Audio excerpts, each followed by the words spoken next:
Hey, this is Derek Murphy of creativity.com. Recently, in another video, I mentioned I was really excited about the cover design tool that I've been building for going on about 7 years.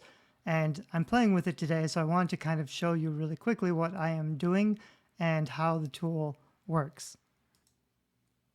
So first off, the main reason I'm really excited for a tool like this is that it's as powerful as Photoshop, but it's a free online tool that anybody can access. I've put out other kinds of book design templates in other formats that are sort of easy to use, but you can't really get the great effects in other kinds of software. You need a professional photo studio. To make a really good book cover, mostly you need a genre-specific background that communicates the scene and the setting, and then you need a genre-specific font that communicates the genre. So here, for example, I'm playing around with sci-fi fonts because when I start making sci-fi book cover templates, all I really need to do is change the background and then choose one of these fonts for the title font and add an author name down here. I've decided to use free fonts in this tool because it gets kind of weird otherwise. A lot of the resources, I'll also say while I'm making this tool, I'm not selling the resources because you can't really take this tool or this image that I have created and put it in the background of your book cover because too many people would be using the same thing, and because I can't really legally pass on the resources or pictures in a book cover to somebody else to use unless they buy the same rights. But that's okay because there's tons of places to find really great art, more so every day, including AI art, which I talk about in other videos. And even though pictures are getting much better, it's going to start getting much easier to find really high quality pictures, even on stock photo sites that you can use for your book cover design. That's only half of the cover. You still need really good typography. Typography is something that takes a long time to learn, and normally it can be expensive to buy the fonts. A font might cost $50 to $100. I have hundreds of fonts on my system, so when someone hires me to make a book cover in Photoshop, I can pay for those stock pictures, and I've also paid to use the fonts, but I can't give away the open source files. Like, I can't give them the font so that they can make changes on their own. So that's why some book cover designers are really protective about their assets and their process. I know this looks a little bit messy right now, but let me just quickly show you how it works because it is really easy to use and to edit. I can type in my title, whatever it is, and I can go up here to my fonts. And I've chosen a lot of free fonts. Some of these I wouldn't necessarily recommend on book cover design.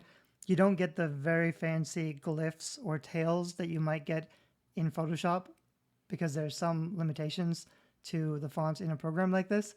But I have chosen enough to have a pretty significant range of genre-specific fonts that you won't find in any other kind of online program like this. A lot of other programs focus on like online promo graphics or something, but not, fantasy, sci-fi, the cool stuff. There's also a limited amount of text effects, but it's nothing like you would get in Photoshop. These text styles are not great. Maybe I hope I can fix them or update them sometime in the future. You can still do pretty nice looking covers. Even with something like this, it's slightly translucent. And so because I know how to use the tool, I'm going to make a whole bunch of templates that just look awesome. And you can just type in whatever text you want and change out the background, and you'll have a really strong genre-based cover. So that's why I'm excited about this. And I'm starting to get to use too. I'm trying to do 10 templates in 10 different genres, all the popular genres. So I need at least 10 unique fonts for each genre, which I think I have. There's actually more that I'm not even using, but this is a pretty good selection. So even if it was just adding text, or more specifically, the point is, like, you could create something from scratch and add your own text, but it may not look quite as good as if it was made by a professional designer. Even something as simple like the kerning. For example, if I want to space these letters out. So knowing how they all fit together and the best layout and the arrangement, that takes some experience. But also, this isn't only something to do typography. It's sort of something that works pretty well. I have a lot of great fonts, but they won't be as fancy as like a photoshopped cover, because Photoshop has different types of font effects or text effects like bevel or steel or whatever. However, this tool does have some pretty advanced features that no other tool has. Real quick over here, I can hit on custom size and change my size. So I've already preset these with printable sizes, postcard, bookmark, business card, but then also more general stuff. It looks like I need to add, oh, and down here there's a custom box. So really you can make any size thing that you want. I was going to say I should add audio book cover, which is a different size, but the problem with an online tool like this, I'm already having trouble saving and opening files, is just they're really, really large, because when you're using all these pictures and all of these fonts, some of my files were like 200 megabytes, and then it's hard to do the testing because the files are so big. I don't know how that's going to work once, it's free online and everybody's using it, but that's something I'll have to figure out. So the other very cool thing about this tool I can show you, one of these layers down here actually looks like this. It's sort of hard to grab the right layer, but this is just like a sparks layer. And so the reason that Photoshop works better than most online cover design tools is you can blend the layers, but that's actually something you can do in my tool as well. So you have these different blending modes, which will make everything look differently depending on how the layers are blending together. And that's typically how you would get, sparks. If you wanted to just show the lightness and not the darkness, you do lighten or screen. And that works pretty well. But you could also do things like adding a vignette.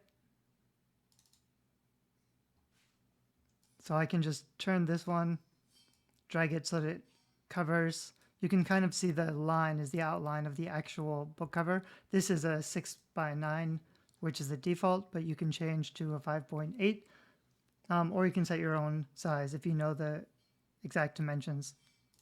So once you have something like this, you can go back to your layers and you can just blend it together. So I'll do an overlay probably, or like a multiply or a darken. And what that will do is kind of add a darker line. It's kind of subtle on this picture. You can see it better down here. But that's really typical of book covers, to have some sort of a vignette around the corners to make the center pop a little bit more. And depending on how you blend these together, you can make some really neat and interesting effects.